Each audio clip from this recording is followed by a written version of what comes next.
शक्तिनगर राज्य में आज बड़ी ही खुशी का माहौल था। महाराज जी शान सिंह के घर उनकी तीनों रानियों को एक साथ कई सालों बाद पुत्रियां हुई थीं। वाह, कमाल की बात है महाराज कि आपकी तीनों महारानियों मेघा, मनोहरी और रश्मि, जो कि तीनों सगी बहनें हैं, को भगवान ने एक साथ संतान का सुख दिया है। इससे भी ज्यादा कमाल की बात तो ये कि तीनों रानियों ने एक ही दिन बेटियों को जन्म दिया।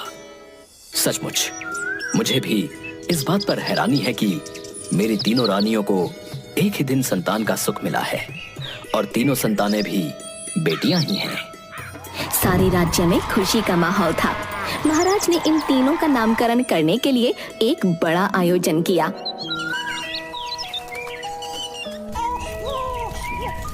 राज पुरोहित जी, इनकी कुंडली के अनुसार मेरी तीनों राजकुमारियों के नाम रखने की प्रक्रिया शुरू करें।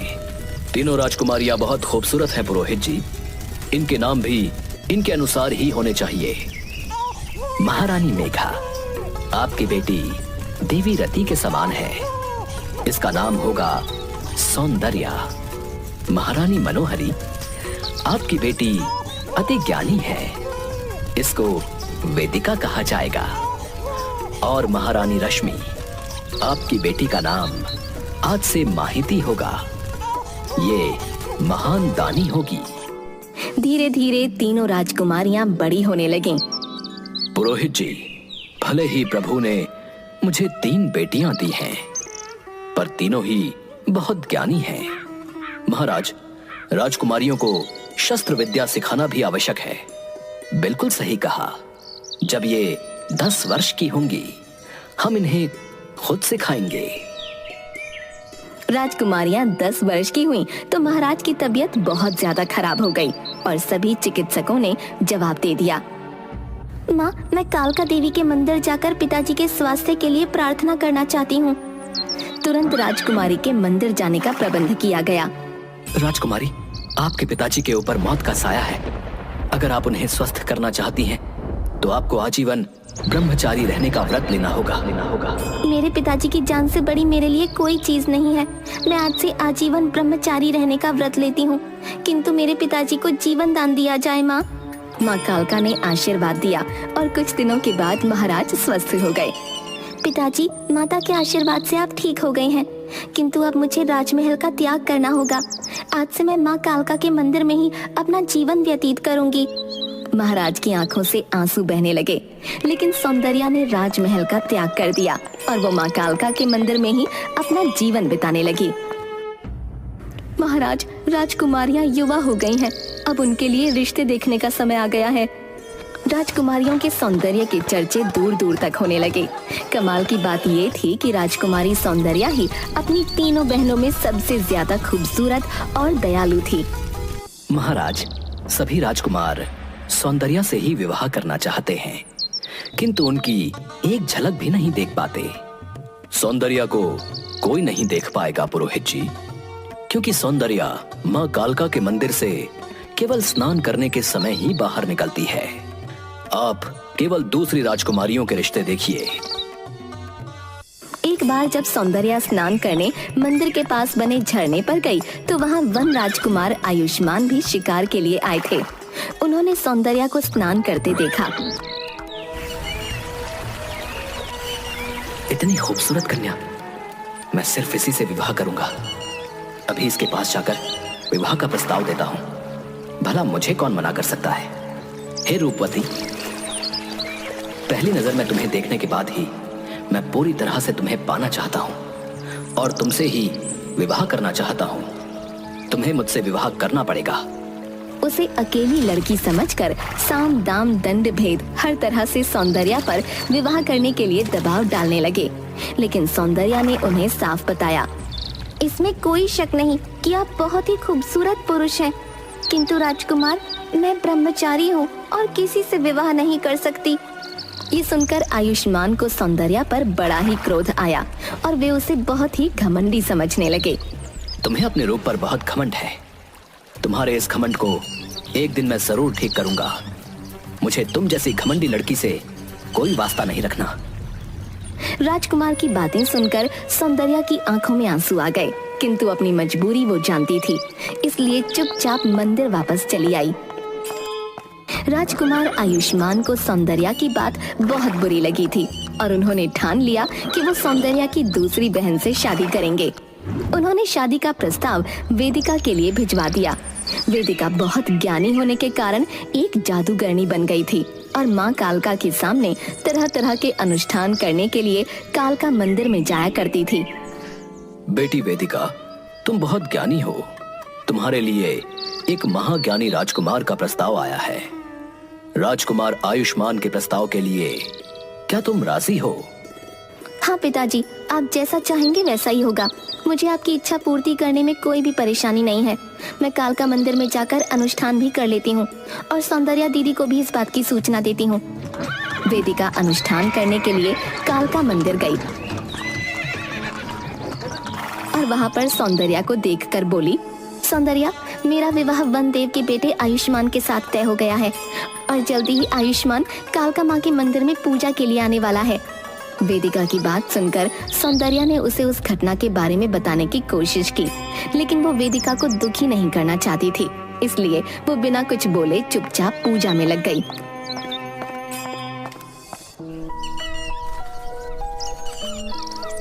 कुछ दिनों बाद कालका माँ मंदिर के पंडित ने सौंदर्या से कहा, बेटी, वेदिका का होने वाला पति आयुष्मान अपने माता पिता के साथ माँ कालका के मंदिर पूजा के लिए आया है। पूजा करवाने में मेरी सहायता करो। पूजा के दौरान ही आयुष्मान की नजर सौंदर्या पर पड़ी। उसे देखते ही वो फिर उससे विवाह करने के लिए अपने माता पिता पर जोर डालने लगा। एक दासी ने इस बात की खबर वेदिका को दे दी। वेदिका को सौंदर्या से जलन होने लगी और उसने सौंदर्या को वहां से चले जाने को कहा। वो बोली, सौंदर्या, अगर तुम सचमुच ब्रह्मचर्य ले चुकी हो और तुम्हें विवाह जैसे संबंध से कोई मतलब नहीं, तो तुम यहाँ से हमेशा के लिए चली जाओ, क्योंकि मैं राजकुमार से प्यार करती हूँ और उससे विवाह करना चाहती हूँ। सौंदर्या बिना कुछ बोले चुपचाप मंदिर से चली गई और राज्य के बाहर बनी एक गुफा में शांति से अपना जीवन बिताने लगी। लेकिन उसकी सुंदरता से प्रभावित आयुष्मान ने उसका पता लगा लिया। तुम क्या समझती हो? इस गुफा में छुपकर तुम मुझसे बच सकती हो? मैं तुमसे प्रेम करता हूँ। तुम मेरी हो। दुनिया की कोई शक्ति तुम्हें मुझसे छीन नहीं सकती। राजकुमार, तुम्हारा विवाह मेरी बहन के साथ तय हुआ है। दूसरी बात, मैं ब्रह्मचर्य ले चुकी हूँ। मैं विवाह जैसी चीज के बारे में सोच भी नहीं सकती। तुम मुझे छोड़ दो। गुफा में रखी सिंदूर की डिब्बी से सिंदूर निकालकर तुरंत सौंदर्या की मांग में लगा दिया और उसका जबरदस्ती अपहरण कर लिया और जबरदस्ती उसे अपनी पत्नी बनाकर उसके साथ रहने लगा। महाराज ने आयुष्मान के पास वेदिका से विवाह की बारात लाने के लिए जब खबर पहुंचाई तो राजकुमार ने संदेश वाहक को सूचना दी। मेरा विवाह सौंदर्या के साथ हो चुका है। वेदिका से कहो वो अपने लिए कोई दूसरा राजकुमार तलाश ले। जब ये सूचना वेदिका को मिली तो वो क्रोध से पागल हो गई। उसने राजकुमार को सूचना भेजी। राजकुमारी वेदिका ने पूरे सम्मान के साथ राजकुमारी सौंदर्य को उनके मायके में बुलावा भेजा है। वो उनका पूरा सम्मान करना चाहती हैं। संदेश वाहक की बात पर भरोसा करके राजकुमार ने सौंदर्या को उसके मायके भेज दिया।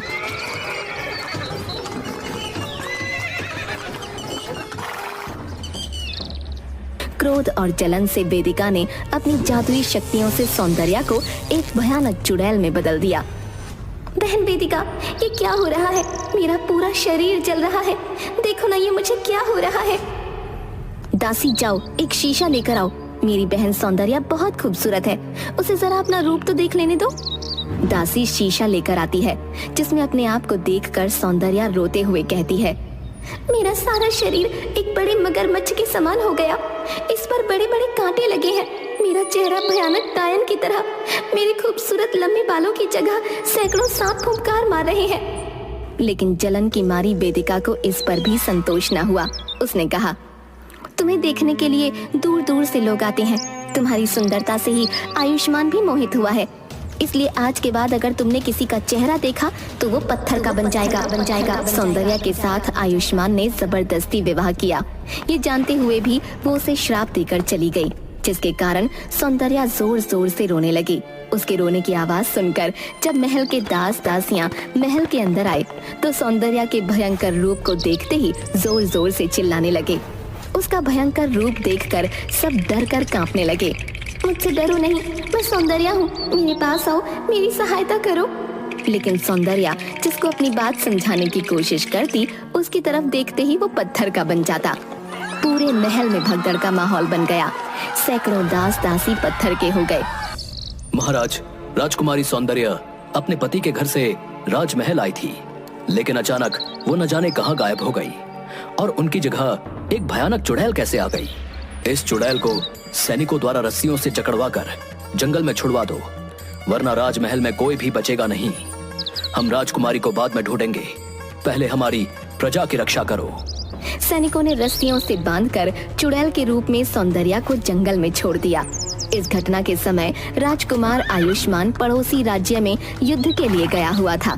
युद्ध से वापस आते ही वो सौंदर्या के घर पहुंचा।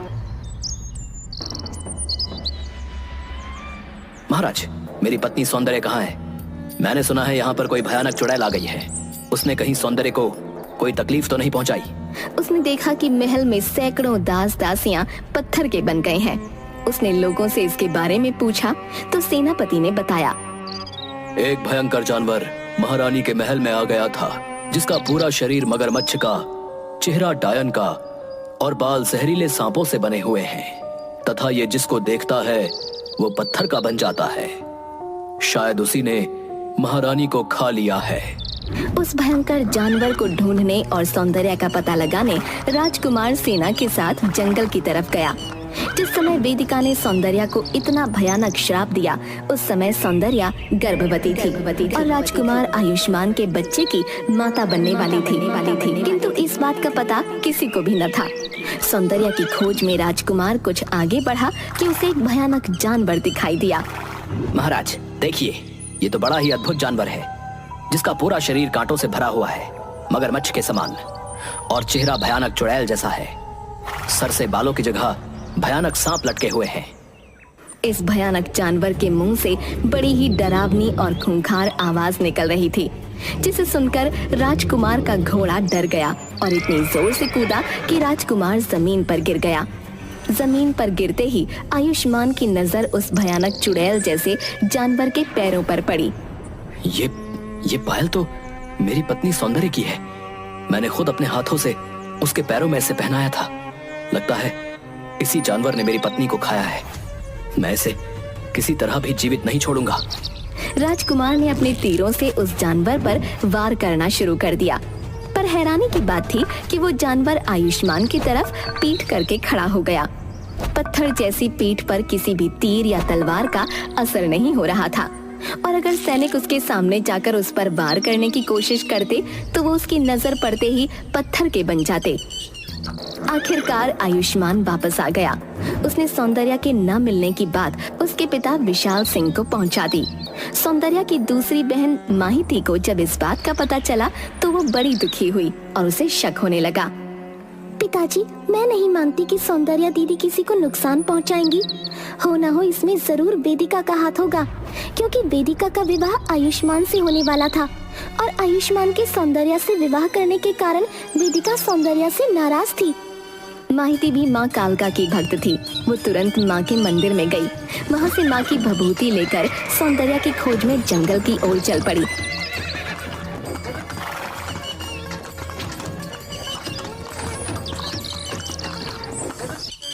अरे, पेड़ के नीचे जो जीव सो रहा है वो तो बिल्कुल वैसा ही है जैसा राजकुमार आयुष्मान ने बताया था। जीव को पेड़ के नीचे सोता देख उसने तुरंत माँ कालका की भभूति उस पर डाल दी। भभूति पड़ते ही वो जीव सौंदर्या में बदल गया और सौंदर्या अपनी बहन को सामने देखकर उसके गले लगकर रोने लगी और उसे सारी घटना बताई।